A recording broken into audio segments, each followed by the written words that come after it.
오늘 우리에게 주시는 말씀은 미가서 2장 1절에서 5절 말씀까지입니다.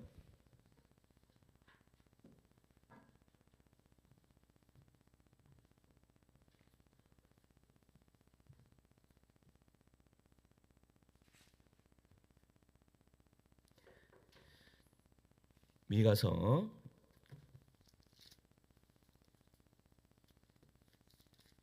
2장 1절에서 5절까지 제가 한 절 읽고 성도님들 한 절 읽고 교도가 읽도록 하겠습니다. 제가 먼저 읽습니다. 그들이 침상에서 죄를 꾀하며 악을 꾸미고 날이 밝으면 그 손에 힘이 있으므로 그것을 행하는 자는 화 있을진저.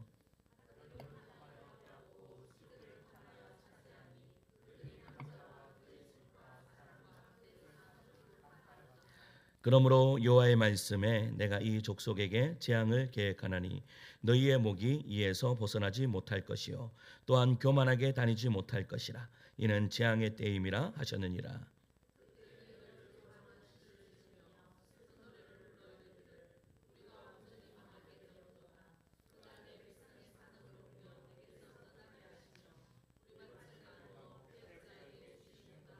함께 했습니다. 그러므로 여호와의 해 중에서 붓깃에 줄 너희 중에 하나도 없으리라. 아멘. 할렐루야. 예수 사는 분만 아멘 하시겠습니다. 아멘. 우리 옆에 계신 분 인사하실까요? 참 잘 오셨습니다. 이렇게 인사할까요? 참 잘 오셨습니다. 참 잘 오셨습니다. 우리가 살아가다 보면 이런 생각을 해본 적이 있을 것입니다. 왜 하나님은 이렇게 딱 맞게 재정을 허락하실까? 조금 더 넉넉하게 줄 수도 있을 텐데 라는 그런 생각을요, 그 누구나 다 한 번씩은 해봤을 것입니다. 예를 들어서 월급이 들어와요. 월급이 꼭 그만큼 나갈 일이 생깁니다.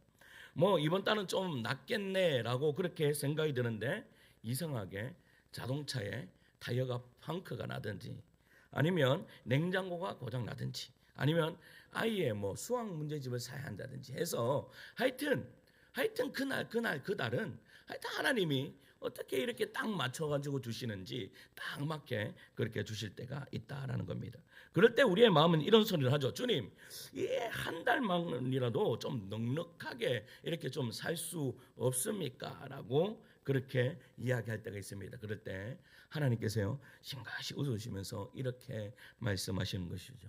그럼 넌 나 안 찾잖아. 이렇게 이야기하는 거예요. 그럼 넌 나 안 찾잖아. 사실 하나님은요 우리의 삶을 일부러 그렇게 딱 맞게 채우십니까? 아니면 그냥 우연히 그렇게 되는 걸까요? 하나님은요 우리에게 그렇게 딱 맞게 주십니다. 때로는 조금 모자라게 주시기도 하죠. 왜냐하면 그 모자람이 우리를 기도의 자리로 이끌기 때문입니다. 모자라면 하나님을 찾고요, 또 부족하면 주님께 매달리게 되는 것이 우리의 인생이기 때문입니다. 그래서 하나님은요 풍족하게 채우기보다는 의지할 만큼만 하나님이 주신다라는 겁니다. 미가 선지자의 시대에도 백성들은요 이렇게 생각했습니다. 조금 더 넉넉하게 살고 싶다. 여러분들은 좀 어떠십니까? 조금 더 넉넉하게 살고 싶으십니까? 모든 사람들이 그렇게 하죠. 조금 더 넉넉하게 살고 싶다. 그런데 그 조금 더가 점점 커져서요 이웃의 밭을 탐하고 남의 집을 차지하게 되었죠. 그들은 하나님께서 주신 것에 만족하지 못했습니다. 그래서 하나님은 그들의 탐욕을 멈추게 하셨죠. 그분은 말씀하십니다. 우리 3절 말씀 읽을까요? 3절입니다. 그러므로 시작. 그러므로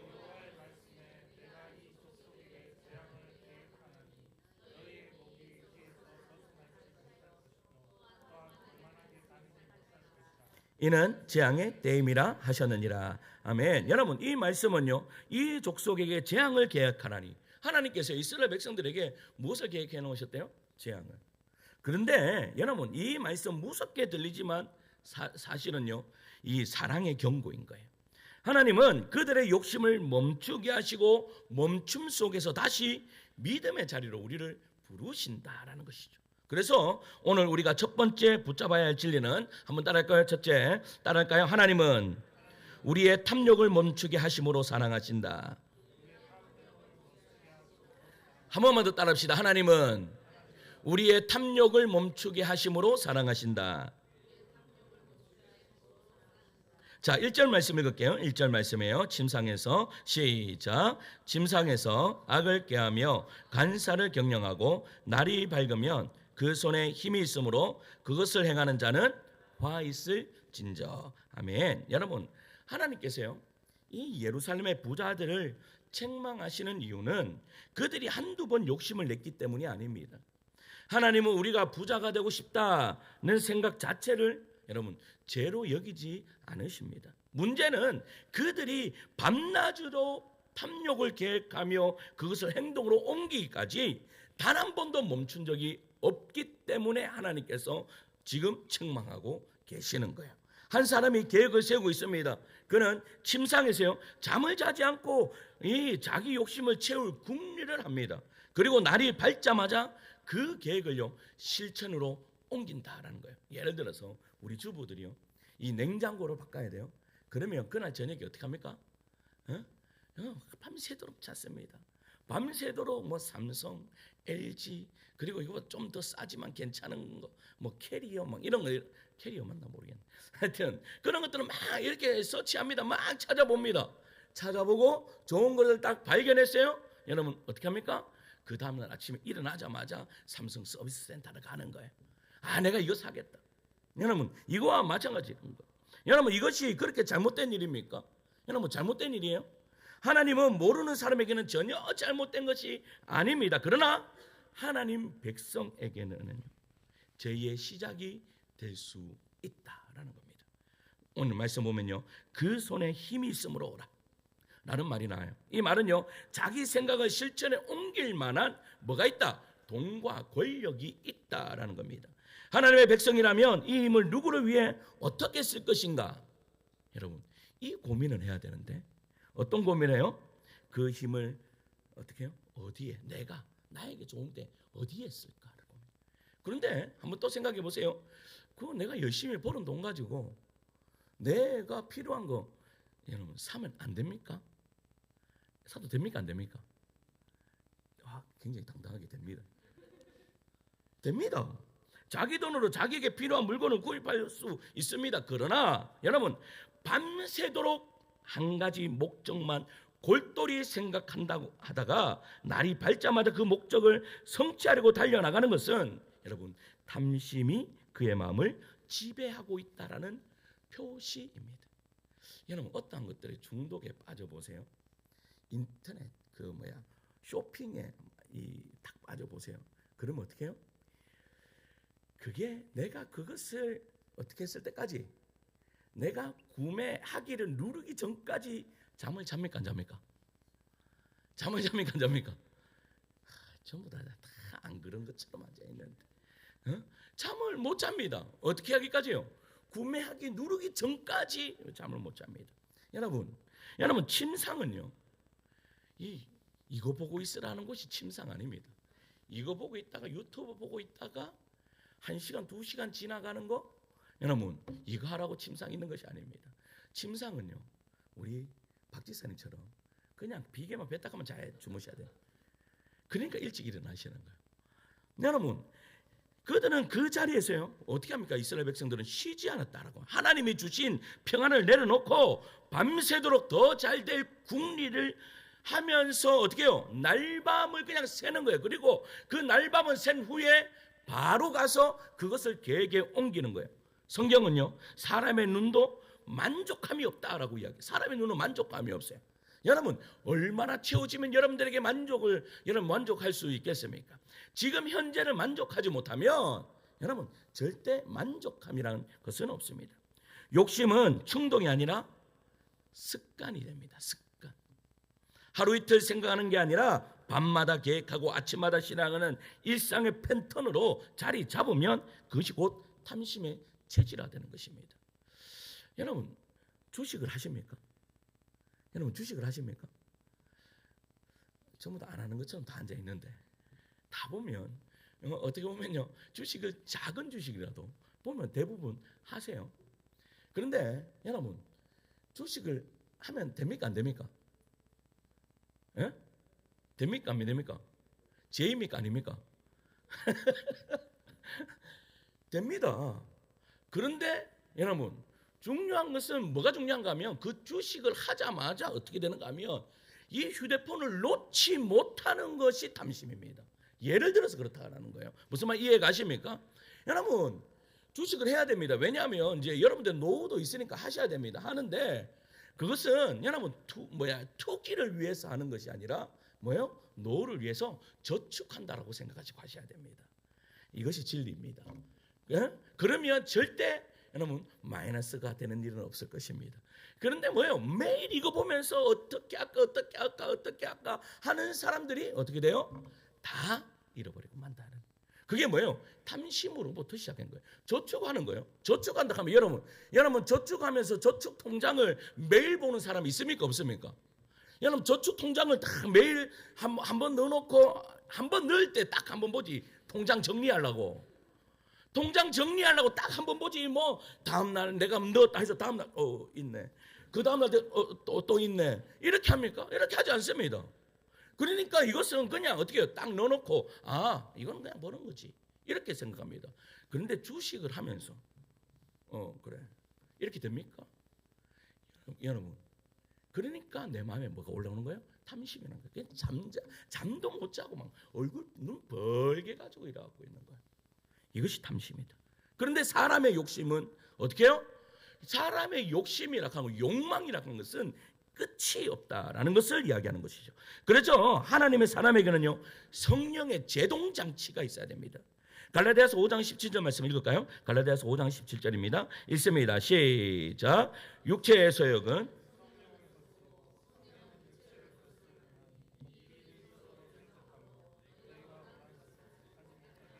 아멘. 여러분 육체의 소욕은 성령을 거스리고 성령의 소욕은 육체를 거스리나니. 예수 믿는 사람은요 끝까지 밀어붙일 수 없는 사람입니다. 왜냐하면 하나님께서요 안팎으로 마음을 어떻게 해요? 우리의 마음을 계속해서 견제하시기 때문입니다. 밤에요 화가 막 제가 말씀드렸잖아요. 저는요 샤워만 했다 하면 화가 올라와요. 왜 그런지 몰라요. 이거 참 신기한 일입니다. 근데 예전에 백엄마 지사님도 그렇게 하더라고요. 목사님 말씀이 맞는 것 같습니다. 샤워하는데 막 화가 올라오는 화가 많은 사람들이. 저도 샤워만 하다 하면 막 완을 몸 안에서 막 올라와요. 그러면서 샤워기가 막 물이 떨어지면서 하나님 이 화도 같이 내려가게 하여 주시옵소서 하면서 막 이렇게 샤워를 하는데 여러분 그 말이 무슨 말이에요? 그러나 그렇게 할 때에 어떻게 해요? 하나님의 사람들은 그렇게 샤워를 하면서 하나님 그런 마음을 주시는 거죠. 어떤 마음을 주세요? 물로 때를 씻겨 나가듯이 나의 이 화도 확 실어내게 하여 주시옵소서. 이게 뭐예요? 성령의 제동장치가 걸리는 거예요. 제동장치가. 이것이 바로 하나님께서 우리 안에 두신 망설임의 은혜입니다. 망설임의 은혜. 성도는요 밤새 계획을 세웠다가도 아침이 되면 멈출 줄 알고 화를 냈다가도 꽃 한 송이 새 한 마리 마음이 풀리는 사람들입니다. 그래서 빌립보서 1장 6절에 이렇게 이야기하죠. 함께 읽을까요? 너희 안에 시작. 너희 안에 착한 일을 시작하시니가. 아멘. 여러분 너희 안에 착한 일을 시작하시니가. 그러니까 여러분 우리 안에 누가요? 하나님이 우리 안에 착한 일을 시작하신다라는 거예요. 이 말은 하나님께서 우리 안에서 생각의 방향을 바꾸어 주신다. 할렐루야. 생각의 방향을 완전히 바꿔요. 그래서 믿는 사람은요 절대 한 방향으로 가지 않습니다. 외골수들이 아닙니다. 근데 요즘에 보면 우리 예수 믿는 사람들이 외골수 된 사람들이 많아요. 근데 예수 믿는 사람들은 외골수 하면 안 됩니다. 외골수. 이리 가다가도 옆에서 누가 툭 치면 이리도 가고 또 이리 툭 치면 여리도 가고 그러다가 보면 그런데 성령께서 어떻게 해요? 우리를 정말로 주님의 뜻대로 우리의 길을 가는 게 만드시는 것을 믿으시기를 축원합니다. 여러분 그렇다면 예루살렘의 신앙인들은요 왜 이렇게 완고하게 저녁에는 밤새도록 어떻게 깨할까 욕심을 부릴까 욕망 속에 사로잡혔다가 그 다음날 아침에는 어떻게 그렇게 실행에 옮겼습니까? 그 이유가 뭘까요? 이유는 다른 것이 아닙니다. 그들 안에요 하나의 잘못된 신앙 철학이 자리 잡고 있었기 때문입니다. 그것이 바로 부자가 되는 것은 곧 하나님의 축복이다라는 이 논리예요. 여러분, 이 사상이 들어가면 양심의 소리도 이웃의 아픔도 들리지 않습니다. 더 커지고 더 잘 되는 것이 하나님이 기뻐하시니라고 믿기 때문입니다. 여러분, 교회도 마찬가지입니다. 교회도 무조건 커져야 복받았다라고 이야기를 합니다. 그러나 교회는요, 정말로 진정으로 신령과 진정으로 예배드리는 자 한 요것만 있더라도 그 예배는 성공한 예배임을 믿으시기를 축원합니다. 그래서요, 여러분, 어느 교회를 보든지 여러분, 그거 물어볼 필요 없어요. 그 교회 몇 명 모입니까? 이런 거 물어볼 필요 없어요. 몇 명 모입니까? 이거 물어볼 필요 없어요. 얼마나 예배를 잘 드리고 계십니까? 목사님의 교회 아니면 성도인들 교회에 한번 참여해 보고 싶습니다. 그 예배가 어떠한 예배인지 이런 이야기들이 일어나야 된다라는 것이죠. 오늘날에도 비슷한 신앙의 병이 걸렸습니다. 더 커져야 복이다. 더 가지는 것이 은혜다. 남보다 잘 되어야 하나님의 영광을 받으신다. 여러분, 이건 누가 다 만들었습니까? 여러분, 이때까지 한국 교회들이 그렇게 막 이렇게 되어 왔습니다. 그래서 저는요, 신앙의 간증을 하더라도 저는 그렇게 생각합니다. 여러분, 신앙의 간증을 누가 합니까? 여기 강단에서 누가 합니까? 세상적으로 잘된 사람이 앞에 섭니다. 여러분, 그런데 중요한 것은 여러분, 신앙에 잘된 사람들 이 간증 앞에 세우지만 여러분, 신앙으로 모든 사람이 예수 믿으면 다 잘 됩니까? 제가 보기에는 80%는 그게 아니고 그 20%도 아니에요. 몇 명 아니에요. 몇 명 아닌 사람들을 여기 세우는 거예요. 그러니까 어떻게 해요? 밑에 앉아있는 사람하고 괴리감이 너무나 많이 벌어지는 거죠. 차라리 어떤 사람을 세야 되는 거 아닙니까? 해도 안 되는 욕과 같은 사람을 세야 됩니다. 정말로 의롭게 살아가는데도 여러분, 하나님이 전혀 응답하시지 않는데도 하나님 꽉 붙들고 있는 사람을 여기 딱 세워져 있어야 됩니다. 그래야 어떤 일이 벌어집니까? 여러분, 우리 안에 있는 여기 앉아있는 모든 사람들이 그 앞에 있는 그분을 보면서 어떤 느낌이 들어요? 하나님이 나를 정말로 사랑하시는구나 라는 것을 깨닫게 되는 거예요. 그런데 잘난 사람은 저처럼 이렇게 잘난 사람 딱 세워놓으면 은혜가 별로 안 돼요. 왜? 잘났기 때문에 그렇겠지. 이렇게 되는 거예요. 그러니까 어떻게 해요? 세상적으로 못나면 하나님 보시기에는 멋진 사람을 이 자리에 세워야 된다라는 거죠. 할렐루야. 이것이 바로 은혜입니다. 이것이. 하나님은요, 우리의 마음을 마음대로 자라게 내버려 두지 않습니다. 항상 제동잔치를 겁니다. 항상. 내가 잘못된 길로 딱 갈 때도 하나님은 언제나 제동잔치를 겁니다. 좀 멈춰라고 그렇게 이야기하죠. 마치 어머니가요, 고집 부리는 아이에게 딸랑이를 흔들고 과자를 주며 마음을 바꾸려 애쓰듯이 하나님도 여러 방식으로 우리의 마음을 어떻게 해요? 돌이키려 하십니다. 여러분, 꽃을 보여주시고 새소리를 들려주시며 말씀을 읽게 하시고 사람을 보내십니다. 그럼에도 끝까지 고집을 부린다면 하나님은요, 결국 징계의 매를 드시죠. 히브리서 12장 6절입니다. 같이 읽어요. 주께서 시작. 주께서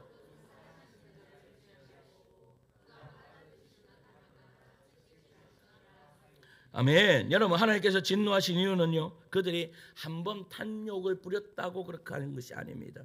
하나님이 수없이 마음을 바꾸라 하는데도 여러분, 마음을 안 바꾸시면 어떡합니까? 채찍을 드시는. 예루살렘의 신앙인들은 밤에도 악한 생각을 버리지 않고 아침에도 그대로 실행하며 현장에서 불쌍한 사람을 보고도 멈추지 않았습니다. 그 결과 하나님은 그들을 향해 뭐라고 말합니까? 화있을 진자라고 선언합니다. 사랑하는 성도 여러분, 하나님은 우리가 가진 것보다 더 가지는 것을 원하시지 않습니다. 그렇다면 여러분들을 보고 부자 되지 말라는 말입니까? 그 말이 아닙니다. 오히려 우리가 가진 것 안에서 여러분 멈추는 법을 배우는 것, 그것이 성숙한 신앙인의 자세입니다. 왜냐하면 그것을 아는 사람이 참 행복을 발견하기 때문입니다. 한번 따라할까요? 나는 행복한 사람입니다. 하나님, 나는 지금 현재 행복합니다. 여러분, 지금 현재 여러분들이 가진 것을 행복해 하지 않으면 여러분 얼마나 더 있어야지 행복하시겠습니까? 절대 그런 법이 없습니다. 내가 지금 여러분 내가 가진 것에 하나님의 음성, 내가 이 정도면 충분합니다. 내가 이 정도면 하나님 충분합니다라고 했을 때에 진정한 부자들이 생겨나는 거예요. 그러면서 어떤 일이 벌어지는 줄 아세요? 없는 자들이 여러분 더 가진 자들을 돕는 은혜의 역사가 이루어져요. 없는 자들이 더 가진 자들은. 둘째는 한번 따라할까요? 하나님은 우리의 불안을 통해 믿음을 자라게 하신다. 한 번만 더 따라할까요? 하나님은 우리의 불안을 통해 믿음을 자라게 하신다. 자, 2절 말씀을 읽습니다. 밭들을 읽습니다. 시작. 탐하여 빼앗고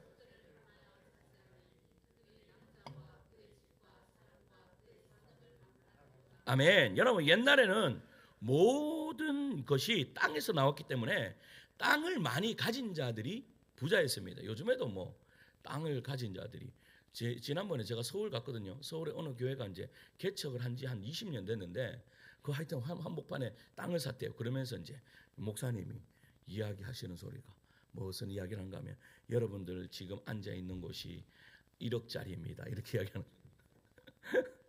그래, 땅을 많이 가진 자들이 부자래. 그런데 여러분, 이스라엘 이 백성들에게 땅은요 단순한 재산이 아닙니다. 그것은 하나님께서 분배하신 기업이고 곧 신앙의 상징입니다. 그러니까 하나님께서는 각 지파와 가문에 맞게 땅을 나누어 주시면서 이렇게 말씀하셨습니다. 레위기 25장 23절입니다. 앞에 보시고 읽을까요? 땅은 시작. 땅은 영원히 팔지 말 것은, 여러분, 땅은 누구 것이래요? 하나님 것이래요. 그러니까 여러분, 땅은 소유의 대상 아니라 청지기의 사명이라는 겁니다. 그러나 유다의 부자들은요 이 말씀을 그냥 완전히 잊어버렸어요. 그들은 여러분 하나님의 정하신 경계를 넘어서 이웃의 밭을 탐하고 여러분 집을 탐했습니다. 그 결과 하나님께서 십계명에 주신 마지막 계명 내 이웃의 집을 탐내지 말라는 이 십계명을요 완전히 어기고 말았다라는 겁니다. 하나님 백성의 복은 많은 것을 차지하는 데 있지 않습니다. 오히려 나에게 주신 것에 만족하며 그것을 잘 사용해서 많은 사람들에게 기쁨을 주기 위함입니다.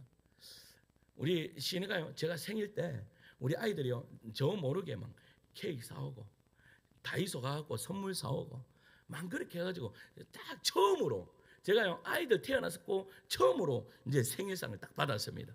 그런데요 제가 얼마나 오바를 많이 했는지 우와 다 알고 있었습니다. 준비하는데 여러분 티가 다 납니까 안 납니까? 티가 다 납니다. 올라오지 마부터 시작해갖고 모든 거 티가 다 나요. 아빠 지금 올라오면 안 돼. 이야기 얘들이 뭐 하고 있구나 딱 생각을 했죠. 그런데 제가 올라가자마자 리액션을 엄청난 큰 리액션을 했습니다. 리액션 하고 나니까요 얘가요 그 마음에 이 시은이가 도가 넘칠 때가 있거든요. 그러니까 기분이 업됐을 때 그 업이 넘치는 것을 제가 한 번씩 봅니다. 얘가 너무 좋으면 그래요. 얘가요 너무 좋아하고 막 어떻게 할 줄을 모르는 거야. 지가 해주고 나서. 그러니까 엄마가 옆에서 시은아 봐라, 받는 것보다 주는 게 더 행복하지. 정확하게 이야기했습니다. 정말로. 그러니까 애가 알겠다라고 그렇게 이야기를 하는 것이죠. 여러분 우리들도 마찬가지, 우리의 신앙생활도 마찬가지입니다. 여러분 주는 게 기쁩니까? 받는 게 기쁩니까? 주는 게 헐 기쁩니다. 내가 누군가에게 필요로 한다는 것 얼마나 행복한 일입니까? 내가 누군가의 필요로 한다는 거 얼마나 행복한 일이에요. 제가요 이래 봬도 뭐 못하는 거 없습니다. 제가 박 지사님이 우리 교회 그 관리비 부장 지사님이지 않습니까? 근데 제가 1급 디모도 1급 디모도입니다. 모든 것을 다 합니다. 뭐 옆에서 눈만 보면 막 이제 다 할 것 같습니다. 뭐 눈만 보면 이거 필요하다 탁탁탁 하니까 야 1급 디모도 이런 사람이 없습니다. 여러분 이 디모도도 머리가 좋아야지 디모도 합니다. 아무나 하는 거 아닙니다. 그런데요 여러분 어떻게 해요? 우리 성도집에 여러분 뭐 필요한 거 있으시면 뭐 안 되는 거 있으시면 편하게 이야기하시기 바랍니다. 비싸게 받지 않겠습니다. 요즘에 이중직 목사도 이중직 하는데 그런데 보세요. 뭐예요? 저도요 누군가에게 필요가 된다는 거. 누군가에게 어떻게 뭐를 해주고 난 다음에요 내가 뭐 받는 것보다 저는 받는 거예요 엄청 어색해요. 막 이렇게 막 선물 보내오고 내가 어떻게 할 줄을 모르겠어. 이것보다 더 해줘야 되겠고 막 이런 느낌 막 받아요. 그런데 보세요.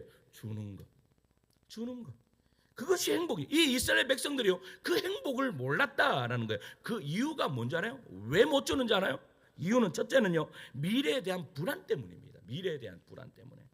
언제 무슨 일이 생길지 모르는 세상에서 자기 것만 가지고 있다가 어려움이 닥치면 어떻게 하나? 라는 이러한 여러분 불안이 그에게 엄습하기 때문에요. 그래서 그들은 남의 것을 빼앗아서라도 부를 축적해야 미래를 대비할 수 있다라고 생각해요. 우리들은 어떻습니까? 우리는 미래를 대비하기 위해서 어떤 삶을 사십니까? 유다 백성들은요, 하나님이 주신 부족한 것을 가지고 계속 불안하게 살 것이냐, 아니면 말씀의 한계를 조금 벗어나더라도 무언가 축적해서 이 불안정한 미래를 대비할 것이냐 하는 선택의 기로에 딱 섰는 거예요. 근데 여러분 아십니까? 하나님은요, 우리에게 늘 모자라게 주십니다. 늘 모자라요. 당장은 견딜 수 있지만 미래의 어려움까지 대비할 수 없을 정도로 주십니다. 이것이 그들에게 갈등을 일으켰던 거예요. 하나님께서 말씀하시는 것이 무엇입니까? 하나님의 백성들은 불안할 때가 가장 안전할 때이다. 제가 지난번에 말씀드렸죠. 여러분 하늘다운 교회가 가장 안전할 때가 지금입니다. 여러분 하늘다운 교회가 여러분 계속 성장하고 커지고 여러분 부를 축적하고만 그러면 여러분 어떻게 해요? 더 불안한 상태입니다. 그런데 위태위태하게 보입니다. 그런데 위태위태하게 보일 때가 뭔 때요? 가장 안전할 때입니다. 불안하면 뭐 하기 때문입니까? 기도하기 때문입니다. 어려울 때 하나님께 매달릴 수뿐이 없기 때문이죠. 그런데 이스라엘 백성들은요, 이거를 모르는 거예요. 둘째는요, 더 발전하고 싶다는 인간의 본성 때문에요. 인간은요, 하나님은 변하시는 하나님이십니까? 아니면 여러분 언제 항상 그 자리에 계시는 하나님이십니까? 그 자리에 계시는 분이십니다. 그런데 인간은요, 이 가만히 있지를 못합니다.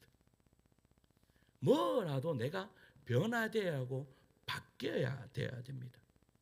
그러니까 사람은 변화 없이는 살 수 없는 사람들입니다. 그래서 스스로 불완전한 존재인 줄 알기 때문에 자꾸 무엇인가로 다른 것으로 자꾸 채우려고 합니다. 그래서 자꾸 더 배우려고 하고 더 가지려고 하는 것이에요.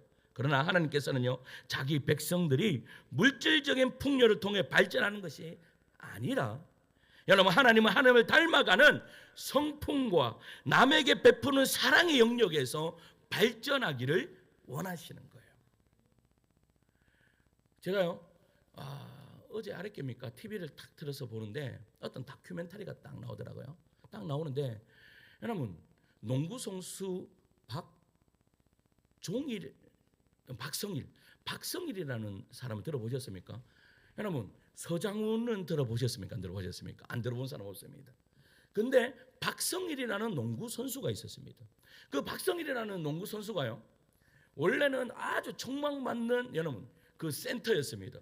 그러니까 2m 2였습니다. 그때 2m 2라고 하면 엄청나게 큰 선수였습니다. 그래서 이제 연세대 최이한 감독이 그를 딱 어떻게 해요? 스카웃을 했습니다. 스카웃을 하고 1학년 때는 열심히 뛰었어요.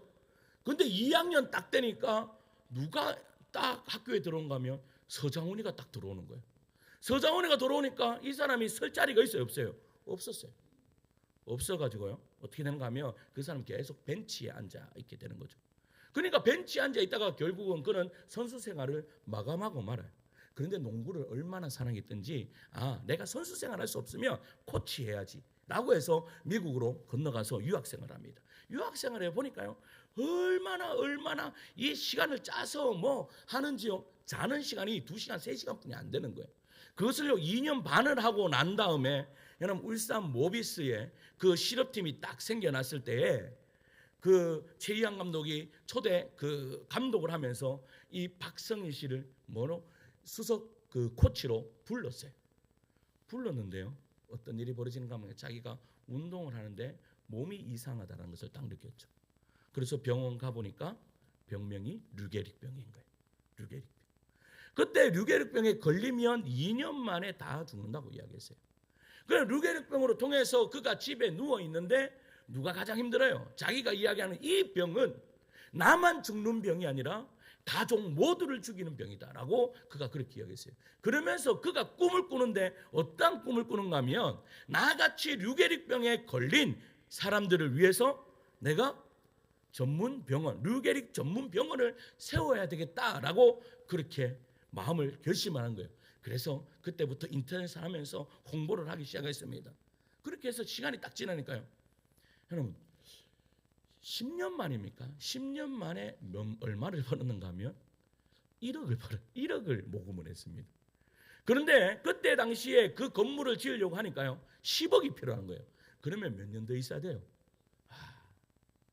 근데 그때 누구를 만나는가 하면 현이라는 가수를 만나게 돼요. 그때 현이 이제 홍보를 하기 시작합니다. 그때 우리가 했던 거, 그 예전에 한번 생각납니까? 얼음물 뒤집어 쓰는 거. 그게 뭐죠? 무슨 챌린지죠 이게? 아이스 챌린지 맞죠? 버킷 챌린지인가 그거 합니다. 그것을 합니다. 그것을 해가지고 모금을 했는데 엄청난 액수의 모금을 했어요. 근데 시간이 지나고 여러분 자재값이 오르면서 그 건물을 지으려고 하니까요 70억이 필요한 거예요. 그러니까 안 되죠. 안 됩니다. 그런데도요 끝까지 포기하지 않고 모든 가수들이 그 버킷리스트 그걸 하면서요 이제 모금을 해서 올해 3월에 저기 용인인가요? 거기에 전문 병원을 세웠습니다. 근데 박성일 씨는요 작년 6월에 하늘나라로 갔어요. 근데 그 박성일 씨가 했던 것이 무엇인가 하면 이런 이야기를 했습니다. 내가 마음을 품고 시작하면 누군가는 이룰 것입니다 라고 그렇게 이야기하는 거예요. 여러분 우리는요 우리의 삶을 발전시키려고 그렇게 합니다. 그런데 하나님께서 우리에게 원하시는 것은 하나님을 닮아가는 그 한 사람. 여러분 하나님을 닮아가는 그 한 사람에게 하나님께서요 돈도 주시고 명예도 주시고 능력도 더해줄 줄 믿습니다. 여러분 우리 이런 멋진 사람들 되는 것이 바로 그리스도인입니다. 여러분은 그냥 내가 내 한 몸 잘 먹고 잘 살라고 하나님께서 우리에게 부를 주시는 것이 아닙니다. 저는요 부도 은사라고 생각하는 사람입니다. 여러분 나는 이 우리 하늘나라교회 모든 성도들이요 이 부의 은사가 있기를 간절히 소망합니다. 그런데 하나님께서 그러면 은사는 누구를 위해 주는 겁니까? 나를 위해 주는 것이 아닙니다. 여러분 모든 은사는 내가 누리기 위한 은사가 아니라 타인에게 주기 위한 은사예요. 저는요 설교 잘하는 은사를 달라고 매일 기도합니다. 그 왜 근데 설교 잘하면 누가 좋습니까? 제가 좋습니까? 여러분들이 좋습니까? 여러분들이 좋은 거죠. 여러분들이 좋은 겁니다. 여러분들의 영혼을 살리는 겁니다. 그러니까 은사라 하는 것은 이런 겁니다. 하나님 나에게 부를 주십시오. 이 부가 하나님의 나라를 확장시키는 은혜의 역사가 이루어지기를 소망합니다. 할렐루야. 여러분 마지막 세 번째는요. 한번 따라할까요? 셋째. 요즘은 제가 계속 페이지를 계속해서 더 많이 넣는 게 왜 그런지 모르겠어요. 지금. 한번 셋째 따라할까요? 하나님은 멀어진 자를 다시 부르신다. 한 번만 더 따릅시다. 하나님은 멀어진 자를 부르신다. 자, 3절 말씀 읽겠습니다. 3절입니다. 시작. 그러므로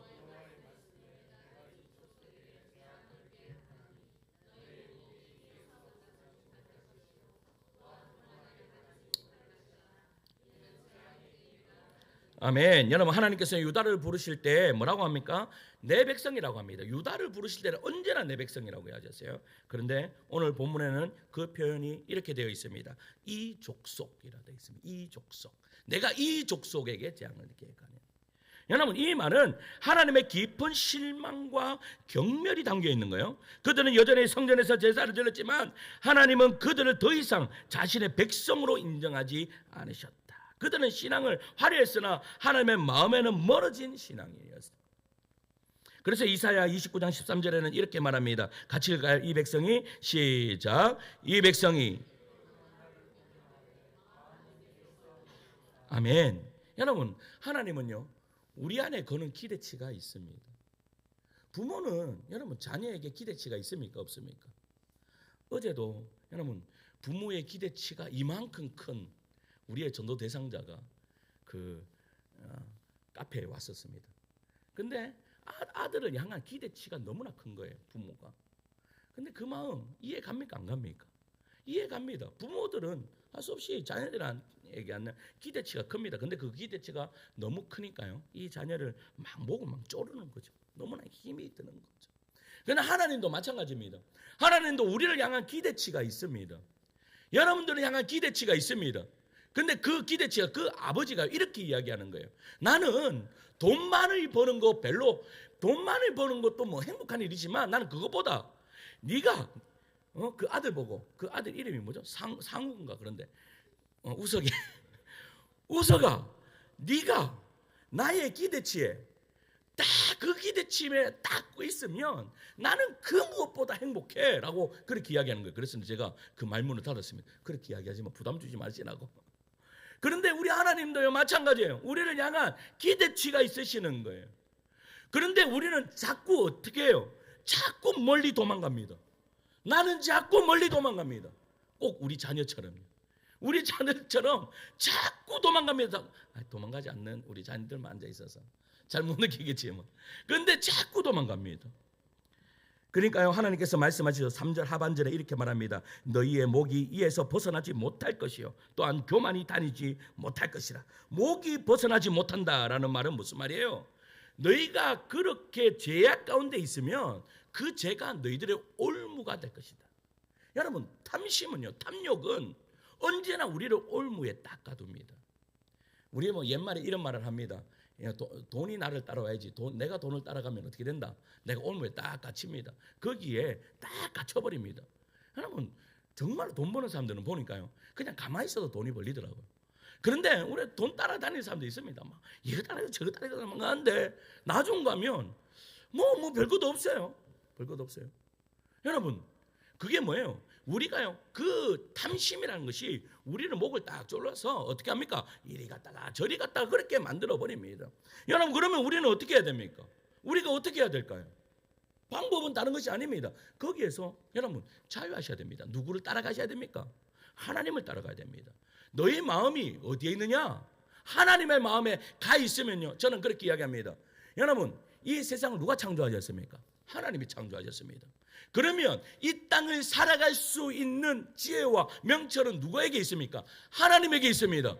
그러면 하나님 앞에 그 지혜를 받은 자는 어떻게 됩니까? 하나님이요, 창조적인 은혜를 그 자녀에게 주셔서 이 땅을 올바르고 행복하고 여러분 그렇게 살아갈 수 있는 자녀들로 만들어 주신다라는 사실입니다.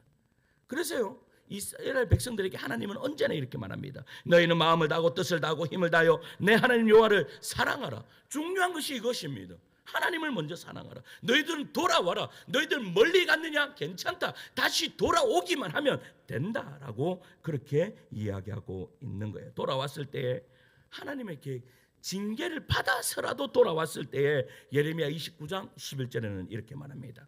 아주 정말로 멋진 말씀인데 함께 읽을까요? 시작. 여호와의 말씀이니라.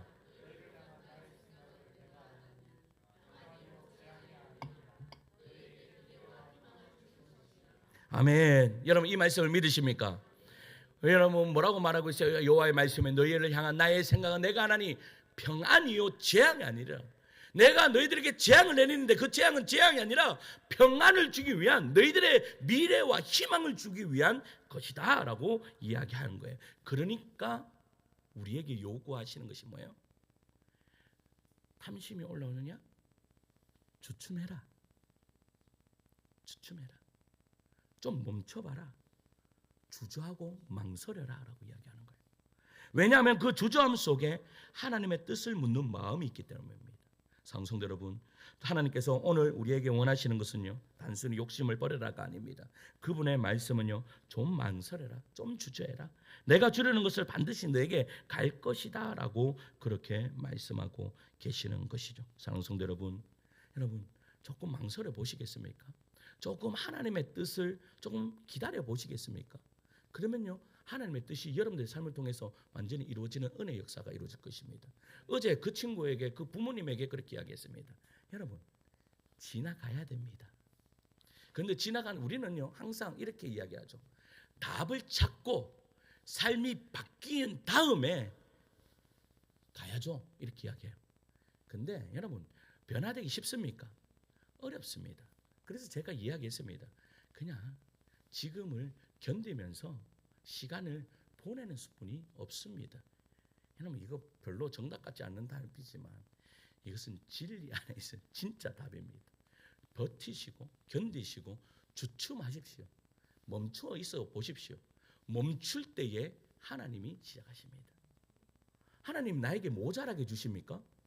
그때가 바로 하나님의 은혜의 때입니다. 내가 조금 부족한 것 같습니까? 그 부족함이 하나님의 은혜의 때입니다. 이 은혜의 때를 여러분 풍성하게 누리는 주의 종들 되시기를 간절히 소망합니다.